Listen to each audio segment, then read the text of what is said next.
नमस्कार। अंतर्राष्ट्रीय खबरों के इस खास कार्यक्रम खबर दुनिया की में आपका स्वागत है। मैं हूं चंद्रशेखर जोशी। इस कार्यक्रम में हम आपको इस वक्त की बड़ी अंतर्राष्ट्रीय खबरें बताते हैं, साथ ही दो बड़ी खबरों पर अपने विशेषज्ञ मेहमान के साथ चर्चा भी करते हैं। आज हम रूस यूक्रेन युद्ध पर बदलती अंतर्राष्ट्रीय राजनीति और बांग्लादेश पाकिस्तान के बीच बढ़ती नजदीकी पर चर्चा करेंगे। लेकिन आइए सबसे पहले आपको दिखाते हैं इस वक्त की अंतर्राष्ट्रीय हेडलाइंस। संयुक्त राष्ट्र सुरक्षा परिषद में यूक्रेन पर अमेरिकी रुख का रूस ने किया स्वागत। यूक्रेनी संसद ने युद्ध समाप्ति या स्थायी शांति के बाद चुनाव कराने पर लगाई मुहर।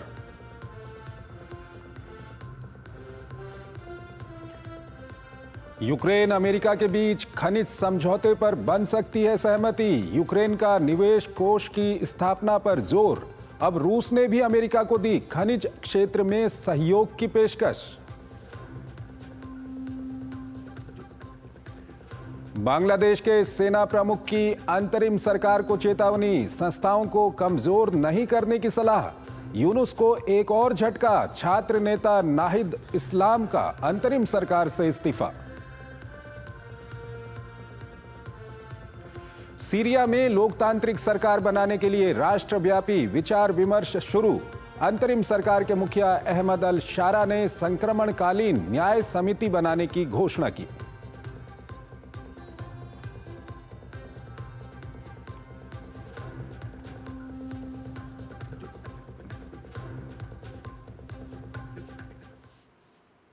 और आइए आपको पहली बड़ी खबर की ओर लिए चलते हैं। रूस यूक्रेन युद्ध को 3 साल पूरे हो चुके हैं, लेकिन युद्ध को लेकर अंतर्राष्ट्रीय परिदृश्य पूरी तरह से बदल गया है। यूक्रेन युद्ध को लेकर संयुक्त राष्ट्र में आए एक प्रस्ताव में अमेरिका रूस के साथ खड़ा हो गया, तो वहीं फ्रांस के राष्ट्रपति इमैनुअल मैक्रों के साथ अमेरिकी राष्ट्रपति डोनाल्ड ट्रंप की मुलाकात के दौरान भी यूरोप को लेकर अमेरिका का रुख बदला बदला दिखा। ये रिपोर्ट देखिए। तेजी से बदलते वैश्विक परिदृश्य के बीच एक तरफ अमेरिका यूक्रेन पर संयुक्त राष्ट्र में रूस के पाले में खड़ा हो जाता है, तो दूसरी तरफ फ्रांस के राष्ट्रपति इमैनुअल मैक्रों व्हाइट हाउस में अपने समकक्ष डोनाल्ड ट्रंप से यूक्रेन को रियायत दिलाने की कोशिश कर रहे होते हैं। तभी ट्रंप ने जंग के खर्च का अपना पसंदीदा मुद्दा छेड़ दिया। ट्रंप ने फिर वही दावा दोहराया कि युद्ध पर बेतहाशा खर्च के कारण अमेरिका कंगाल हो रहा है। साथ ही उन्होंने यूरोपीय संघ पर यूक्रेन को मदद के बजाय कर्ज देने का आरोप भी मढ़ दिया। भरी प्रेस वार्ता में ट्रंप का हाथ पकड़कर मैक्रों ने इन दावों की हवा निकाल दी। उन्होंने कहा कि कुल आर्थिक मदद का यूरोप ने 60% भुगतान किया है, ये कर्ज नहीं अनुदान के रूप में दिया गया है। मैक्रों ने कहा कि सभी चाहते हैं कि युद्ध का समाधान जल्द निकले, लेकिन यूक्रेनी संप्रभुता की कीमत पर नहीं। शांति का मतलब यूक्रेन का आत्मसमर्पण नहीं होना चाहिए। इसके अलावा उन्होंने सुरक्षा गारंटी सुनिश्चित किए जाने की भी मांग रखी। उधर अमेरिका यूक्रेन को दी गई मदद को वापस मांग रहा है। अमेरिका मदद के बदले यूक्रेन के साथ दुर्लभ खनिजों को लेकर $500 बिलियन का समझौता चाहता है। हालांकि जेलेंस्की का कहना है कि अमेरिका से कर्ज नहीं मदद मिली थी, लिहाजा पहले उन्होंने इस प्रस्ताव को खारिज कर दिया था, लेकिन अब इस पर दोनों देशों के बीच सहमति बनती दिखाई दे रही है। यूक्रेन के प्रधानमंत्री का कहना है कि दुर्लभ खनिजों पर सहयोग बढ़ाने के लिए एक निवेश कोष स्थापित करने की संभावना पर चर्चा की जा रही है। यूक्रेन इस कोष में खनिज से होने वाली आमदनी को डालेगा, जिसके बदले अमेरिका यूक्रेन के आर्थिक विकास और पुनर्निर्माण जैसे विभिन्न क्षेत्रों में मदद करेगा। हालांकि यूक्रेन ने ये प्रस्ताव सिर्फ अमेरिका को ही नहीं दिया है, बल्कि EU और G7 के दूसरे देशों के सामने भी रखा है। इस बीच रूस ने कहा है कि उसके पास भी दुर्लभ खनिजों का बड़ा खजाना है और वो इस पर अमेरिका के साथ सहयोग करने के लिए तैयार है। हालांकि रूस ने एक बार फिर साफ कर दिया है कि यूक्रेन में यूरोपीय शांति सेना उसे कतई बर्दाश्त नहीं है, जबकि सोमवार को ट्रंप ने कहा था कि वे और पुतिन दोनों इस पर सहमत हैं। उधर यूक्रेनी संसद ने ट्रंप द्वारा जेलेंस्की के राष्ट्रपति पद की वैधता पर उठाए जा रहे सवाल पर विराम लगाने की कोशिश की है। संसद ने प्रस्ताव पारित कर साफ कर दिया है कि युद्ध की समाप्ति और स्थायी शांति की स्थापना के बाद ही राष्ट्रपति चुनाव की घोषणा की जाएगी। और इस खबर पर बात करने के लिए हमारे साथ जुड़ रहे हैं Sushil Kumar Singhal, former senior diplomat हैं। उनसे हम बातचीत करेंगे। सिंघल साहब, बहुत बहुत स्वागत है आपका हमारे इस कार्यक्रम में। पहला सवाल ये है कि कल संयुक्त राष्ट्र में जो देखा गया, जिस तरह से रूस और अमेरिका एक प्रस्ताव के लिए एक साथ खड़े हो गए, ये किस तरह से देखते हैं आप, ये जो बदलता परिदृश्य है? जोशी जी, ऐसा है कि जब से प्रेसिडेंट ट्रंप आए हैं, इनफैक्ट अगर हम कहें कि जब से उन्होंने अपना इलेक्शन कैंपेन लॉन्च किया था, तब से वो बराबर कह रहे हैं कि यूक्रेन और रशिया की जो वार है वो नहीं होनी चाहिए थी और ये गलत हो रहा है। और उन्होंने कहा था कि मैं जैसे ही बनूंगा, राष्ट्रपति बनूंगा, मैं अपनी तरफ से पूरी कोशिश, अपनी तरफ, उन्होंने 24 घंटे का ऑफकोर्स वादा किया था, लेकिन 24 घंटे में तो खैर इस तरह की समस्या हल नहीं हो। लेकिन अब उनकी जो बातचीत हुई, जब पीछे उनकी जो प्रेसिडेंट पुतिन से भी बात हुई और उसके बाद में सऊदी अरेबिया में उनकी मीटिंग भी हुई है, उसमें उन्होंने बिल्कुल साफ जाहिर कर दिया कि वो जो है इस का यूक्रेन और रशिया की जो झगड़ा है उसकी जो है युद्ध विराम का बिल्कुल पक्ष में है। और उनका कहना है कि अमेरिका जो है इतना खर्चा कर रहा है यूक्रेन के ऊपर, तो उसके बदले में उन्हें कंपेंसेशन मिलना चाहिए, क्योंकि वो खुद कहते हैं, जैसा कि कल भी कहा उन्होंने, कि मैं डील मेकर हूं और मेरे को अमेरिका का जो इंटरेस्ट है उसको ही ध्यान में रखना है और किसी का इंटरेस्ट मुझे नहीं है। मेरे को ये कोई गारंटी, जो अभी तक चल रहा था कि यूरोप की जो गारंटी, सिक्योरिटी की गारंटी अमेरिका ने उठाई हुई थी और उसके ऊपर नाटो में जो मैक्सिमम खर्चा वही करते थे, तो उन्होंने कहा मेरी अब कोई जिम्मेवारी नहीं है अमेरिका की और यूरोप अपना खर्चा अपने आप भुगते। और यहां उन्होंने कहा कि मेरे को जो है उसके बदले में जो हमने खर्चा किया है अमेरिका ने यूक्रेन के ऊपर, उसके बदले में हमें रेयर अर्थ उसके जो यूक्रेन के हैं वो उसको मिलना चाहिए। तो कि यूक्रेन ने पहले तो मना कर दिया, जैसा आपने कहा अपनी रिपोर्ट में, लेकिन अब वो उनको लग रहा है कि इनको करना पड़ेगा और उसके लिए अब ये यूक्रेन कोशिश यही कर रहा है कि हमें कितना उसमें फायदा उनको हो सके। वो तो रूस कह रहा है कि आपको अगर मिनरल्स में आपका इंटरेस्ट है तो रूस कह रहा है कि हमारे पास भी बहुत है। जी, वो उसका वजह है कि उनके पास में 20% उनकी टेरिटरी है यूक्रेन की, तो उसमें भी रेयर अर्थ मौजूद है। तो अगर अमेरिका रशिया के साथ मिलकर के वो समझौता कर लेता है डेवलपमेंट का, एक तो इन्वेस्टमेंट आएगी रशिया में, दूसरा जो यूक्रेन का हिस्सा उनके कब्जे में है उस पर भी वो सबकी सहमति हो जाएगी कि भाई ये पार्ट जो है रशिया का ही है। तो उनकी अपनी राजनीति वो अपनी इस तरह से खेल रहे हैं। लेकिन इस सब के बीच सर एक और बड़ा डेवलपमेंट हो रहा है। जब कल हमने देखा कि मैक्रों और प्रेसिडेंट ट्रंप की वहां पर मुलाकात हुई, युद्ध के खर्चे को लेकर के दोनों में थोड़ा सा मैक्रों की ओर से कहा गया कि यूरोप इसमें 60% वहां पर खर्चा कर रहा है। साथ ही साथ जर्मनी में जिस तरह से वहां पर सत्ता बदली है और वहां से जो आवाज़ आई है वो भी कहीं ना कहीं वो ये कहते हैं कि हमको यूरोप को अपना ढांचा खड़ा करना पड़ेगा, अमेरिका पे रिलाई ज़्यादा हम नहीं कर सकते। और आज ब्रिटेन में बजट पेश किया गया है। ब्रिटेन के प्रधानमंत्री की मुलाकात होने वाली है आने वाले एक दो दिन में डोनाल्ड ट्रंप से, और उससे पहले जो बजट पेश किया गया है उसमें रक्षा खर्च काफ़ी बढ़ा दिया गया है। तो ये किस तरह का आप बदलाव देख रहे हैं यूरोप के अंदर? ऐसा है कि अगर आपको याद हो कि अभी जब मीटिंग हुई थी नाटो की, तो उसमें जो उनके रक्षा मंत्री वहां के गए थे यूएसए के, तो उन्होंने कहा था कि वो 5%, अब वो पहले 2%, 2.5% की बात करते थे कि 2.5% ऑफ जीडीपी अपना डिफेंस पे खर्च करे यूरोप। अब उन्होंने लिमिट उसकी 5% कर दी कि 5% उनको अपना खर्चा करना चाहिए, और जो उस पे जो रशिया अभी यूएसए जो खर्चा करता है, अमेरिका जो खर्चा करता है उनकी सुरक्षा पे, जिम्मेवारी जो ले रखी है वो हम नहीं लेंगे, उसका खर्चा सारा वो, बल्कि अमेरिका की इच्छा ये है कि उनकी जो फौज वहां पे रशिया उसमें यूरोप में तैनात है उसका खर्चा भी यूरोपियन ही लें। तो उस कॉन्टेक्स्ट में अब इनको रियलाइज हो रहा है यूरोपियंस को, कंट्रीज को, तो कहीं ना कहीं तिलमिलाए हुए हैं जो यूरोपीय शक्तियां हैं, वो तिलमिलाई हुई हैं। और जिस तरह के ये बयान आ रहे हैं या जिस तरह से डिफेंस बजट आज ब्रिटेन के अंदर बढ़ाया गया है, या मैक्रों जिस तरह से कल बोल रहे थे वहां पर मुलाकात के दौरान, ये कहीं ना कहीं यूरोप की तिलमिलाहट को दिखाता है। बिल्कुल बिल्कुल तलमिलाहट हो रही है उनको, क्योंकि अभी तक उन्होंने जो खर्चे थे, रक्षा पे जो खर्चा होता था बहुत लिमिटेड होता था। उन्होंने बड़ी छोटी छोटी डिफेंस अपनी फोर्सेस बना रखी थी, क्योंकि वो सब जो रशिया की जो भी प्रॉब्लम होती थी उसके लिए उन्होंने सिक्योरिटी अम्ब्रेला मिली हुई थी नाटो के नाम पे, जी। और अमेरिका उनका खर्चा उठा रहा था। लेकिन और उन्होंने अपने खर्चे इस तरह से बढ़ा लिए थे सोशल सिक्योरिटी या दूसरे खर्चों पे, कि डिफेंस में बिल्कुल खर्चा खत्म कर लिया था। अब एकदम उनको खर्चा अपना बढ़ाना पड़ रहा है तो उनकी मुश्किल हो रही है। जैसा आपने बजट की बात की, ब्रिटेन की बजट की, उन्होंने कहा, अनाउंस किया है कि हम जो इंटरनेशनल एड है उसको काट करके और डिफेंस में खर्चा बढ़ा रहे हैं, जिसकी एनजीओज ने भी बड़ी उसकी नाराजगी जाहिर की है कि भाई ये जो तरीका आपका गलत है। लेकिन इस तरीके से उनको करना पड़ा है। आप जो कह रहे हैं तिलमिलाहट तो पूरी पूरी है, क्योंकि सडनली उनके पास एकदम खर्चा करने का करना पड़ रहा है। उनको दिख रहा है कि इसके बिना हमारा काम नहीं चलेगा। अब जैसा कल आप अभी मैक्रोन साहब की बात की, वो भी अपने आप को वहां पे सब हर कोई नाव इसमें, मेरे विचार से सब इसको देख रहे हैं कि जो वहां पे संपदा है, खनिज संपदा है यूक्रेन की, उसमें किसको किसका कितना हिस्सा मिलना चाहिए, वो भी अपने आप को पोजीशन कर रहे हैं। क्योंकि उन्होंने, मैक्रोन साहब ने कहा कि हमने 60% हम लोगों ने खर्चा किया है और उसमें लोन और ग्रांट दोनों शामिल है। यानी कि कहीं ना कहीं वो भी कहीं ना कहीं यूक्रेन से कीमत चाहते हैं। बिल्कुल बिल्कुल चाहते हैं, तभी वो उन्होंने कहा कि हमने लोन और ग्रांट दिए हैं।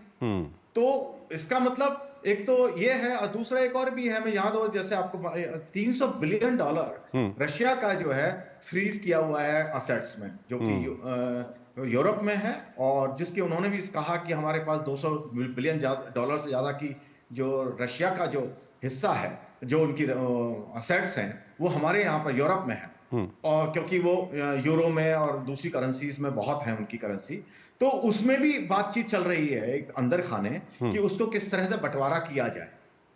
ठीक है, चलिए, जो भी बातचीत चल रही है, सबसे पहले तो जो रूस और यूक्रेन का युद्ध है उसको रोकने के लिए जो आगे बढ़ रहे हैं विभिन्न देश, और जो बातचीत चल रही है खासकर रूस और अमेरिका के बीच में, सब चाहते हैं कि जल्दी से जल्दी ये युद्ध रुक जाए। और हालांकि ये ज़रूर है कि अब यूरोप के समीकरण, अमेरिका के समीकरण, बहुत कुछ बदल चुके हैं। सर, हमारे साथ बने रहिएगा, एक और खबर है उस पर अभी हम आपसे बातचीत करेंगे। एक छोटा सा ब्रेक लेना है हमको यहाँ पर, एक छोटा सा ब्रेक लेते हैं।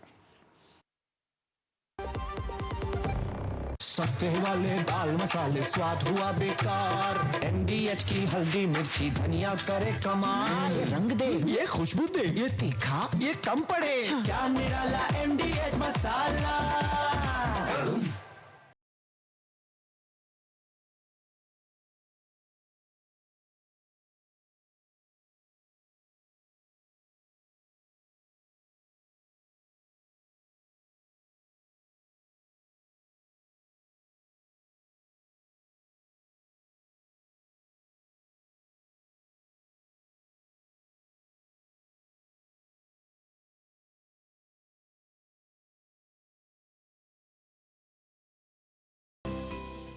जब धरती चीर कर निकलता है लोहे का पत्थर और मिलता है मोंगिया के जोश से, फिर तपता है, पिघलता है और बनता है फौलाद। अब होता है सरिया सारी खूबियों के साथ। मोंगिया स्टील, मजबूत देश का मजबूत सरिया। क्या आप अक्सर अपने वाहन के लिए फ्यूल भरने से थक गए हैं? कुशलतापूर्वक ड्राइविंग ही एकमात्र रास्ता है।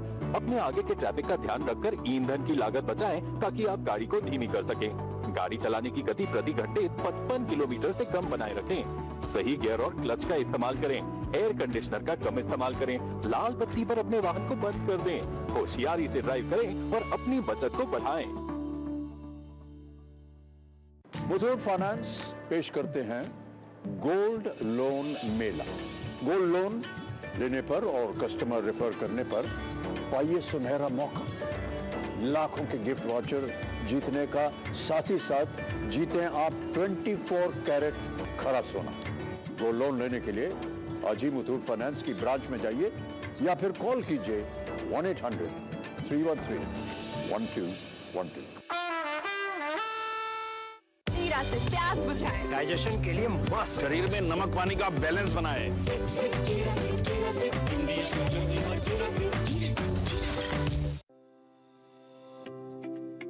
Money saved is money earned.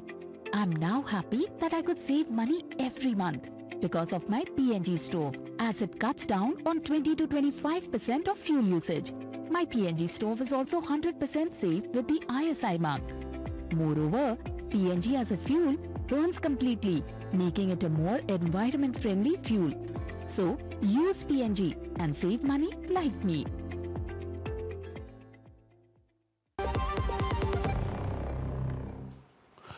स्वागत है आपका। ब्रेक के बाद हम अपनी दूसरी खबर की ओर चलें। उससे पहले आपको बता दें कि केंद्रीय रेल मंत्री अश्विनी वैष्णव नई दिल्ली रेलवे स्टेशन पहुंचे हुए हैं इस वक्त और वहां पर व्यवस्थाओं का वो जायज़ा ले रहे हैं। ये दृश्य हम आपको दिखा रहे हैं। केंद्रीय रेल मंत्री अश्विनी वैष्णव नई दिल्ली के रेलवे स्टेशन पर विभिन्न व्यवस्थाओं का वहां पर वो जायज़ा ले रहे थे। और इस वक्त की ये एक महत्वपूर्ण खबर है। केंद्रीय रेल मंत्री अश्विनी वैष्णव नई दिल्ली रेलवे स्टेशन पहुंचे हुए हैं। ये दृश्य हम आपको दिखा रहे हैं और विभिन्न व्यवस्थाओं का वहां पर वो जायज़ा ले रहे हैं। उनके साथ रेलवे के वरिष्ठ अधिकारी भी उनके साथ वहां पर मौजूद हैं। तो ये दृश्य हम आपको दिखा रहे हैं नई दिल्ली रेलवे स्टेशन से, जहां पर केंद्रीय रेल मंत्री अश्विनी वैष्णव इस वक्त पहुंचे हुए हैं और नई दिल्ली रेलवे स्टेशन की विभिन्न व्यवस्थाओं का वहां पर वो जायज़ा ले रहे हैं। और आइए अब हम आपको अपनी दूसरी महत्वपूर्ण खबर की ओर लिए चलते हैं। बांग्लादेश में मोहम्मद यूनुस के नेतृत्व में बनी अंतरिम सरकार के बाद से ही बांग्लादेश की पाकिस्तान के साथ नज़दीकी बढ़ती जा रही है।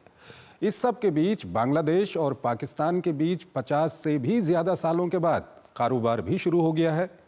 वहीं बांग्लादेश में शेख हसीना की सरकार को अपदस्थ करने में महत्वपूर्ण भूमिका निभाने वाले छात्र भी अब अपनी अलग राजनीतिक पार्टी बनाने की तैयारी कर रहे हैं। साथ ही एक और महत्वपूर्ण तथ्य है, वो ये है कि बांग्लादेश के सेना प्रमुख ने वहाँ की अंतरिम सरकार को चेतावनी दी है। क्यों दी है, आइए ये रिपोर्ट देखिए। पाकिस्तान की चावल की चाल में फंस गया बांग्लादेश। चावल के बहाने बांग्लादेश को जन्मजात दुश्मनी भुलाने पर मजबूर कर दिया पाकिस्तान। यूं तो दोनों देशों के बीच संबंधों में नरमी शेख हसीना के अपदस्थ किए जाने के बाद से ही आनी शुरू हो गई थी, लेकिन इन संबंधों पर सरकारी मुहर मंगलवार को लगी जब चावल से लदा एक जहाज कराची से बांग्लादेश के लिए रवाना हुआ। 1971 युद्ध और बंटवारे के बाद पहली बार दोनों देशों ने डायरेक्ट ट्रेड शुरू किया है। इसी महीने दोनों देशों के बीच 50,000 टन पाकिस्तानी चावल खरीदने पर सहमति बनी थी।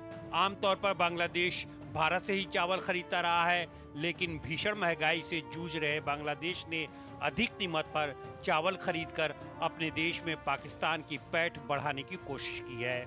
व्यापार से परे इस्लामाबाद और ढाका के बीच राजनयिक और सैन्य सहयोग में अभूतपूर्व बदलाव भी देखने को मिला है।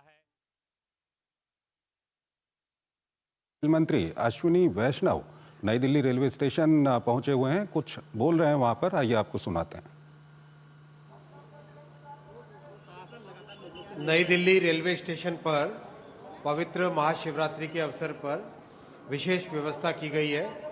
होल्डिंग एरिया बाहर बनाया गया है और जो भी पैसेंजर्स आते हैं पहले होल्डिंग एरिया में टिकट लेके उसके बाद में जो आप ये लाइन देख रहे हैं, इस लाइन में एक व्यवस्थित तरीके से सब जाते हैं और डेली 3-4 स्पेशल्स चलाने की जो ज़रूरत पड़ रही है उसके हिसाब से चलाई जा रही है। आज भी स्पेशल चल रही है, आज 2 चल चुकी है अभी तक और यथासंभव व्यवस्थित तरीके से चल रही है। तो आइए वापस हम आपको महत्वपूर्ण जो अंतर्राष्ट्रीय खबर है उसकी ओर लिए चलते हैं। बांग्लादेश में मोहम्मद यूनुस के नेतृत्व में बनी अंतरिम सरकार के बाद से ही बांग्लादेश की पाकिस्तान के साथ नज़दीकी बढ़ती जा रही है। साथ ही बांग्लादेश में जो छात्र वहां पर आंदोलनरत थे शेख हसीना के वक्त पे, वो राजनीतिक दल बना सकते हैं, इस तरह की भी खबर है। और वहीं जो बांग्लादेश के सेना प्रमुख हैं उन्होंने वहां की अंतरिम सरकार को चेतावनी भी दी है। ये रिपोर्ट आपको दिखाते हैं। पाकिस्तान की चावल की चाल में फंस गया बांग्लादेश। चावल के बहाने बांग्लादेश को जन्मजात दुश्मनी भुलाने पर मजबूर कर दिया पाकिस्तान। यूं तो दोनों देशों के बीच संबंधों में नरमी शेख हसीना के अपदस्थ किए जाने के बाद से ही आनी शुरू हो गई थी, लेकिन इन संबंधों पर सरकारी मुहर मंगलवार को लगी जब चावल से लदा एक जहाज कराची से बांग्लादेश के लिए रवाना हुआ। 1971 युद्ध और बंटवारे के बाद पहली बार दोनों देशों ने डायरेक्ट ट्रेड शुरू किया है। इसी महीने दोनों देशों के बीच 50,000 टन पाकिस्तानी चावल खरीदने पर सहमति बनी थी। आमतौर पर बांग्लादेश भारत से ही चावल खरीदता रहा है, लेकिन भीषण महंगाई से जूझ रहे बांग्लादेश ने अधिक कीमत पर चावल खरीदकर अपने देश में पाकिस्तान की पैठ बढ़ाने की कोशिश की है।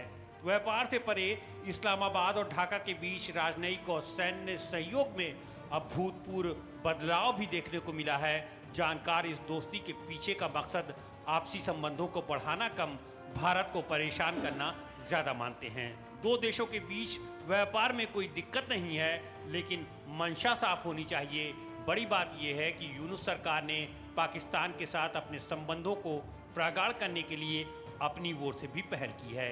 यही कारण है कि पाकिस्तान से आए सामान का भौतिक निरीक्षण तक बंद कर दिया गया है।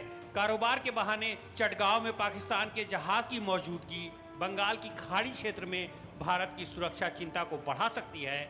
इस बीच यूनुस की अंतरिम सरकार को बड़ा झटका लगा है। शेख हसीना को सत्ता से बेदखल करने में अहम किरदार निभाने वाले छात्र नेता मोहम्मद नाहिद इस्लाम ने सूचना और प्रसारण सलाहकार के पद से इस्तीफा दे दिया है। बताया जा रहा है कि ये छात्र अपनी नई सियासी पार्टी बनाने जा रहे हैं।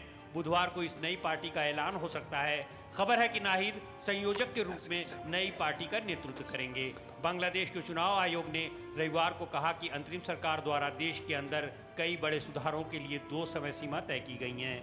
दिसंबर में बड़े सुधारों की स्थिति में जून 2026 के आधार पर आम चुनाव की तैयारी चल रही है। इस बीच सेना प्रमुख वकारुज़्ज़मा ने चेतावनी देते हुए कहा है कि अगर प्रशासनिक कार्यों में सियासी दखलंदाजी इसी तरह जारी रही तो देश की संप्रभुता खतरे में पड़ सकती है। उन्होंने सशस्त्र बलों से अपने अंदर किसी भी तरह के विभाजन को पनपने न देने की अपील की। सेना प्रमुख के ये बयान बांग्लादेश के ताज़ा हालात बताने के लिए काफ़ी हैं। सुशील कुमार सिंघल हमारे साथ जुड़े हुए हैं, विदेशी मामलों के जानकार हैं, उनसे हम बातचीत करेंगे। सिंघल साहब, ये रिपोर्ट हमने दिखाई अपने दर्शकों को। इसमें एक महत्वपूर्ण तथ्य ये है कि जो बांग्लादेश के सेना प्रमुख हैं उन्होंने कहीं न कहीं अंतरिम सरकार को चेतावनी दी है, कहा है आप संस्थाओं में इंटरफेयर ना कीजिए। ये कितना महत्वपूर्ण हो जाता है?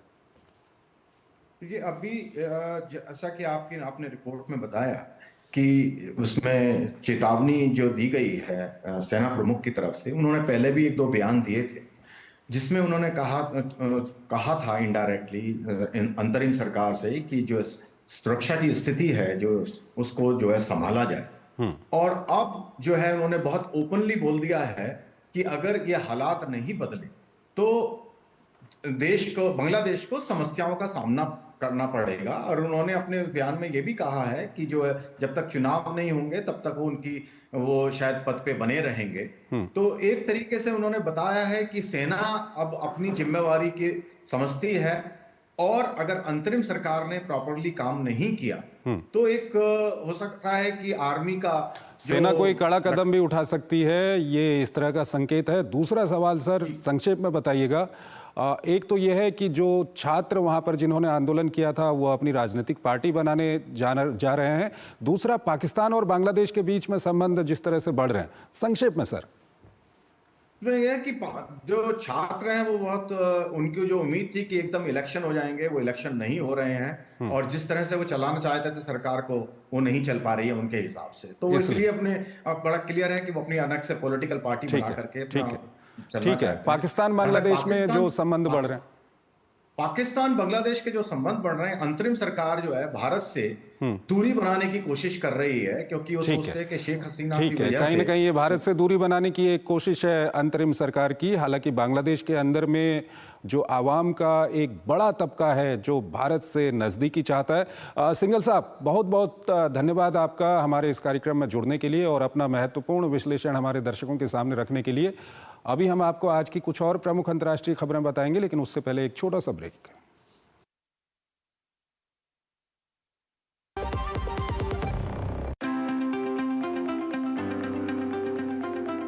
आपकी रसोई का दिल एलपीजी गैस स्टोव है।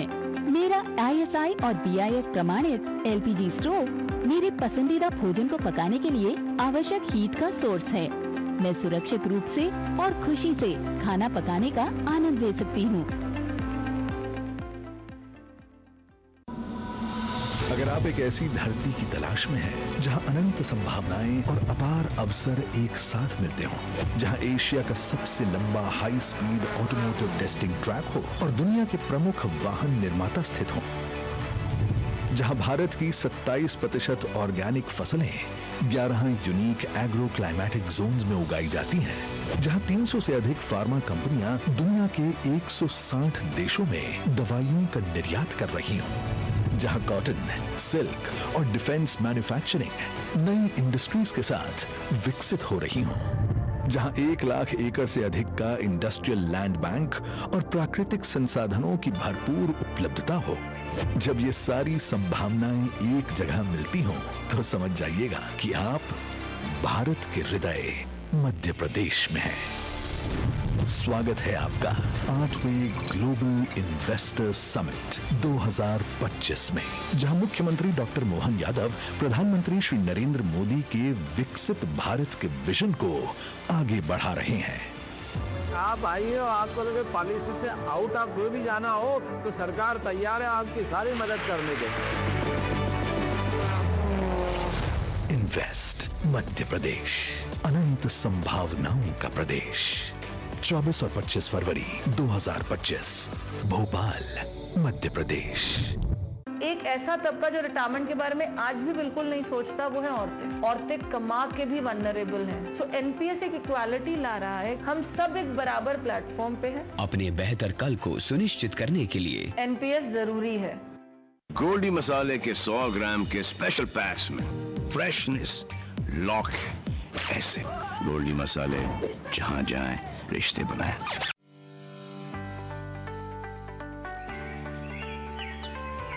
Keeping our earth green forever is in our hands only. That's why I prefer CBG for my car. CBG is compressed biogas made from waste materials. It is a highly efficient renewable resource that has reduced carbon emission rates. Less carbon emission means lesser harmful impact on the planet. Use CBG. It is cleaner, greener and safer.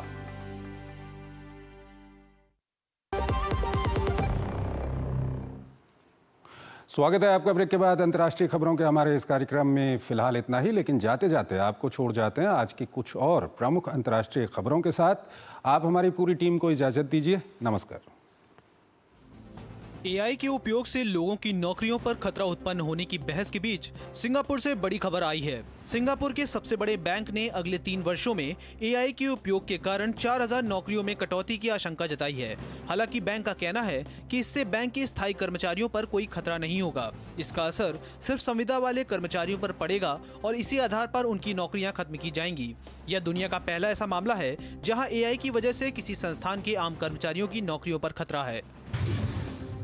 Taiwan के तटरक्षक बल ने चीन से जुड़े एक मालवाहक जहाज को हिरासत में ले लिया है और आरोप लगाया है कि जहाज के कारण संवेदनशील ताइवान जलडमरू मध्य में समुद्र के नीचे पेंगू द्वीप को जोड़ने वाली केबल कट गई। ऐसी ये घटना में कुछ महीने पहले एक केबल कटने के बाद ताइवान के तटरक्षक बल अलर्ट पर थे। फिलिस्तीन आतंकियों के खिलाफ वेस्ट बैंक में जारी इजरायली सेना की कार्रवाई से जेनिन के शरणार्थी शिविरों और तुलाग्राम शहर में रहने वाले फिलिस्तीनियों में खौफ का माहौल बना हुआ है। इसी के चलते अब तक 40,000 फिलिस्तीनियों ने अपना घर छोड़ दिया है। दक्षिण कोरिया में एक निर्माणाधीन राजमार्ग का हिस्सा गिर जाने से कम 4 लोगों की मौत हो गई और 6 लोग घायल हो गए। स्थानीय प्रशासन ने बताया कि एनसेओइंग शहर के पास हुई इस घटना के दौरान साइट पर 10 लोग काम कर रहे थे। सीरिया की अंतरिम सरकार के मुखिया अहमद अल शारा ने सीरिया में एक लोकतांत्रिक राजनीतिक सरकार बनाने के लिए राष्ट्रव्यापी विचार विमर्श शुरू कर दिया है। राजधानी दमिश्क में ऐसे विचार विमर्श की शुरुआत करते हुए शारा ने एक संक्रमणकालीन न्याय समिति बनाने की भी घोषणा की है। डॉक्टर्स विदाउट बॉर्डर्स ने कहा है कि वह सूडान के उत्तरी दारफुर क्षेत्र में विस्थापित लोगों के लिए अकाल पीड़ित शिविर में अपना काम निलंबित कर रहा है, क्योंकि हिंसक हमलों में वृद्धि ने इसे संचालित करना बहुत खतरनाक बना दिया है।